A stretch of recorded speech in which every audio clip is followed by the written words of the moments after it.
ನಮಸ್ಕಾರ ಬಂಧುಗಳೇ. ಎಚ್.ಡಿ. ಕೋಟೆ ಬಗ್ಗೆ ಮಾತಾಡೋಣ ಅಂದ್ರೆ ಮೊದಲೊಂದು ಸತ್ಯ ಒಪ್ಪಿಕೊಳ್ಬೇಕು. ಇಲ್ಲಿ ಅಭಿವೃದ್ಧಿ ಕತೆಗಿಂತ ಕತೆಗಳೇ ಜಾಸ್ತಿ. ವನಸಿರಿ ಇದೆ, ಜಲಸಿರಿ ಇದೆ, ಪ್ರಕೃತಿ ತಾಯಿ ಕೈ ಚಾಚಿಕೊಟ್ಟಿದೆ. ಆದ್ರೆ ನಾವೇನ್ ಮಾಡ್ತಿದ್ದೀವಿ ಗೊತ್ತಾ? ಅದನ್ನ ಕಾಪಾಡೋ ಬದಲು ಕಾಗದದಲ್ಲಿ ಅಭಿವೃದ್ಧಿ ಚಿತ್ರ ಬಿಡ್ತಿದ್ದೀವಿ. 2018ರಲ್ಲಿ ಕಬಿನಿ ಜಲಾಶಯಕ್ಕೆ ಸಾವಿರಾರು ಪ್ರವಾಸಿಗರು ಬರ್ತಿದ್ರು. ಸ್ಥಳೀಯ ಜನ ಸಣ್ಣಪುಟ್ಟ ವ್ಯಾಪಾರ ಮಾಡಿ ತಮ್ಮ ಜೀವನ ಕಟ್ಟಿಕೊಳ್ತಿದ್ರು. ಆದರೆ ಇವತ್ತು ಭದ್ರತೆ ಎಂದ್ರೆ ಹೆಸರಿನಲ್ಲಿ ಪೊಲೀಸರನ್ನ ನಿಲ್ಲಿಸಿ ಸಾಮಾನ್ಯ ಜನರಿಗೆ ಪ್ರವೇಶವೇ ಇಲ್ಲ. ಯಾರಿಗಿಷ್ಟ ಬಂದವರಿಗೆ ಮಾತ್ರ ಒಳಬಿಡೋದು. ಇದು ಅಭಿವೃದ್ಧಿಯ ಅಥವಾ ಬ್ರಿಟಿಷರ ಕಾಲದ ಆಡಳಿತನ?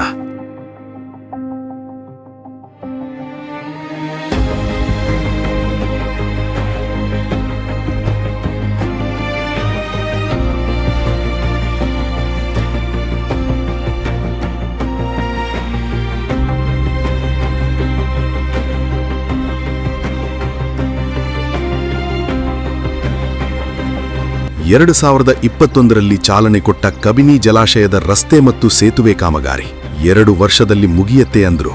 ಇವತ್ತು 2026, 5 ವರ್ಷ ಆಯಿತು.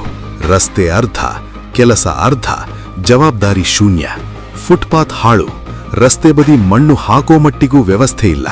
ಆದರೆ ಭಾಷಣದಲ್ಲಿ ಮಾತ್ರ ಅಭಿವೃದ್ಧಿ ಫುಲ್ ಲೋಡ್. ಅಧಿಕಾರಿಗಳನ್ನ ಕೇಳಿದ್ರೆ ಮೌನ. ಎಡದಂಡೆ ನಾಲೆ ಸೇತುವೆ ಕಡೆ ನೋಡಿದ್ರೆ ಅದು ಕೆಲಸನಾ ಅಥವಾ ಮರೆತ ಕಥೆಯ ಅಂತ ಗೊತ್ತಾಗಲ್ಲ.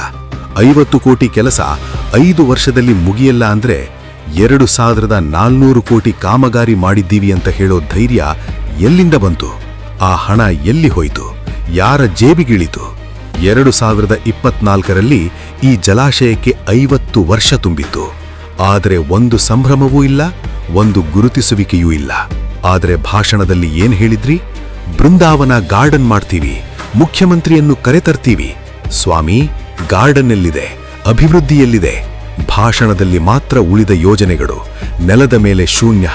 ಇಲ್ಲಿ ಯುವಕರ ಕಥೆ ಕೇಳಿ. ಉದ್ಯೋಗ ಸಿಗಬೇಕು ಅಂತ ಕನಸು ಕಂಡವರು ಇವತ್ತು ಕೆಲಸವಿಲ್ಲದೆ ಕುಳಿತಿದ್ದಾರೆ. ಕನಸುಗಳು ಕನಸಾಗಿಯೇ ಉಳಿದಿವೆ.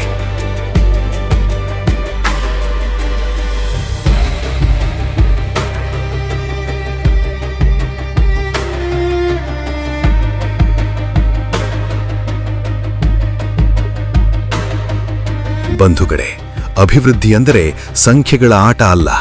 ಜನರ ಕಣ್ಣಿಗೆ ಕಾಣಬೇಕು, ಬದುಕಿನಲ್ಲಿ ಬದಲಾವಣೆ ತರಬೇಕು. ಭಾಷಣ ಮಾಡಿ ಜನರ ಕಿವಿಗೆ ಹೂ ಮುಡಿಸುವ ಕಾಲ ಹೋಯಿತು. ಈಗ ಜನ ಕೇಳ್ತಾರೆ, ಕೆಲಸ ಎಲ್ಲಿದೆ? ಸತ್ಯ ಎಲ್ಲಿದೆ? ಎಚ್ಚೆತ್ತುಕೊಳ್ಳಿ ಅಧಿಕಾರಿಗಳೇ, ಎಚ್ಚೆತ್ತುಕೊಳ್ಳಿ ಜನಪ್ರತಿನಿಧಿಗಳೇ. ಇಲ್ಲ ಅಂದ್ರೆ ಈ ಮೌನವೇ ನಿಮ್ಮ ವಿರುದ್ಧ ಮಾತಾಡೋ ದಿನ ದೂರ ಇಲ್ಲ.